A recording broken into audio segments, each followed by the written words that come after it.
নমস্কাৰ প্ৰিয় বন্ধুসকল। এপ্ৰিল 2026 এই মাহটোৰ মান্থলি ৰাশিফল লৈ মই আপোনালোকৰ সন্মুখত পূজাৰী ভদ্ৰকান্ত শৰ্মা। এপ্ৰিল মাহটো আপোনাৰ বাবে কেনেকুৱা হ'ব, কি শুভ ফলাফল লৈ আহিব বা কি সাৱধানতা আপুনি ল'ব লগা আছে, এই সকলোখিনি এই ভিডিঅ'টোৰ যোগেদি প্ৰকাশ কৰা হ'ব। প্ৰিয় বন্ধুসকল, গ্ৰহৰ অৱস্থিতি, কোন গ্ৰহ কোন স্থানত আছে আৰু কোন গ্ৰহই কেনেকুৱা ধৰণৰ ফলাফল দিব, স্বাস্থ্য, শিক্ষা, আৰ্থিক, কৰ্মজীৱন, প্ৰেম, দাম্পত্যত আদিত কেনেকুৱা ধৰণৰ প্ৰভাৱ পৰিব, এই সকলোখিনি এই ভিডিঅ'টোৰ যোগেদি আপোনালোকক জানকাৰী দিব বিচৰা হৈছে। আশা কৰোঁ ভিডিঅ'টো শেষলৈকে চাই থাকিব আৰু আপোনাৰ লগতে আন সকলোকে ভিডিঅ'টো শ্বেয়াৰ কৰিব আৰু চেনেলটো ছাবস্ক্ৰাইব কৰিব। বৃষ ৰাশিৰ স্বাস্থ্যৰ পৰা আৰম্ভ কৰিছোঁ। বৃষ ৰাশিৰ অধিপতি গ্ৰহ হৈছে শুক্ৰ আৰু এই শুক্ৰ 19 এপ্ৰিললৈকে আপোনাৰ 12 নম্বৰ ঘৰত থাকিব। সাধাৰণতে কুণ্ডলীত 12 নম্বৰ ঘৰটো শুভ ঘৰ বুলি মানা নহয়। এইটো খৰচ, বেমাৰ আজাৰ বা কেছ কাছাৰী এনেকুৱা ধৰণৰ সমস্যাবিলাক এই 12 নম্বৰ ঘৰৰ পৰা হয়। সেইবাবে 12 নম্বৰ ঘৰত শুক্ৰ থকাৰ কাৰণে আপোনাৰ ইমিউনিটি পাৱাৰ যথেষ্ট পৰিমাণে কমিব আৰু তাৰ কাৰণে আপোনাৰ স্বাস্থ্যৰ সমস্যা কিছু দেখা দিব পাৰে।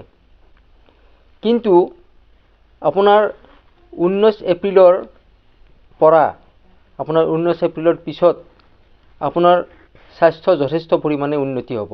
আপোনাৰ যিবিলাক বেমাৰ 19 এপ্ৰিলৰ আগতে হৈছিল, পেটৰ অসুখ, মূৰৰ বিষ, সাধাৰণ জ্বৰ, চৰ্দি, ইমিউনিটি পাৱাৰৰ লগত জড়িত যিবিলাক বেমাৰ, সেই বেমাৰবিলাক আপোনাৰ 19 এপ্ৰিলৰ আগত দেখা দিছিলে আৰু সেইখিনি 19 এপ্ৰিলৰ পিছত আপোনাৰ ৰিকভাৰী কৰিব পাৰিব। শিক্ষাত আপোনাৰ মনটো বৰ ভাল নহ'ব। আপোনাৰ মনত কিছু ডাউট থাকিব পাৰে। 14 এপ্ৰিলৰ পিছত আপোনাৰ যথেষ্ট ভাল হ'ব। কোনো ইণ্টাৰভিউ থাকিলে, বিদেশত যাবলগীয়া থাকিলে, পঢ়া শুনাৰ কাৰণে আপোনাৰ যদি ক'ৰবাত এডমিশ্যন ল'বলগীয়া হয় বা কোনো প্লেনিং কৰিবলগীয়া হয়, এই সকলোবোৰ আপোনাৰ 14 এপ্ৰিলৰ পিছত হ'ব।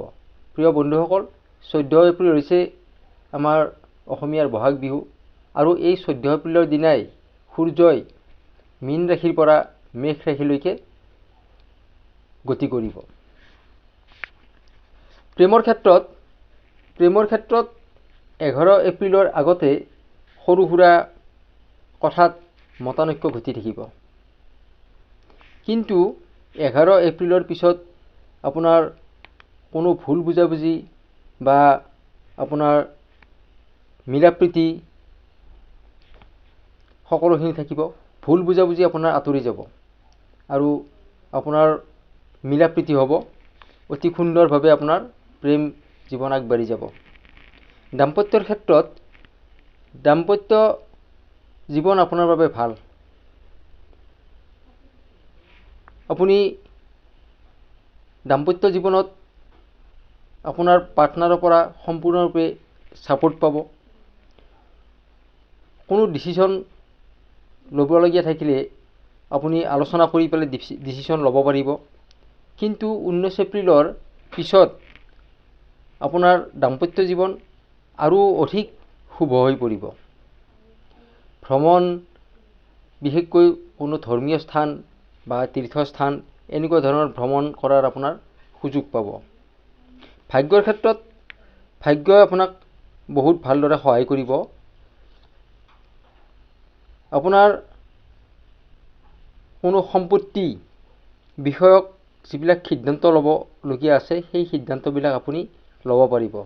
প্ৰপাৰ্টি আপুনি কিনা বেচা কৰিব পাৰিব বা কোনো যদি পৈতৃক সম্পত্তিৰ কোনো আপোনাৰ ছল্ভ হোৱা নাছিলে, এই সম্পত্তিৰ বিষয়ে আপোনাৰ সকলোখিনি সলভ কৰিব পাৰিব। ব্যৱসায়ৰ ক্ষেত্ৰত আপুনি নতুন ব্যৱসায় আপুনি ষ্টাৰ্ট কৰিব পাৰে বা কোনো এক্সটেণ্ড কৰিবলগীয়া থাকিলে আপুনি এক্সটেণ্ড কৰি ল'ব পাৰে।